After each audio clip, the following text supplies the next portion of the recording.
Bismillahirrahmanirrahim. Yetip gelen Roza Bayramı bütün Afganistan halkına galip verse de içeride ve dışarıda yaşayan izzetli Türkmen kavmin yaşlılarına, din alimlerine, edermen yigitlerine, ayal kız doğanlarımıza tüy sürekten kutlu olsun diyelim.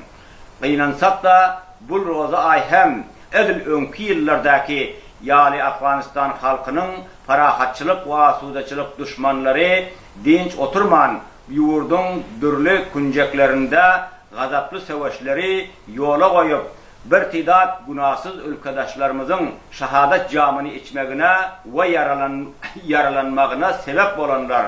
Şu yüzden bu münasebet arkalı şehitlerin cayları cennetten ve yaralıların canları sağalıp başının dik bolmağını Beyik Tanrı Taala'dan arzu et yarın.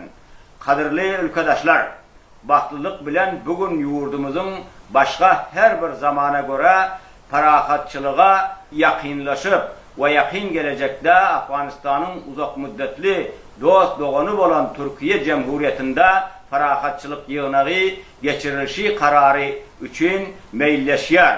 Bu duşuşluğun neticesi doğululayın ferahatçılık ve asudalık berkarar olmağı her bir Afgan halkının uzak müddetli arzusudur.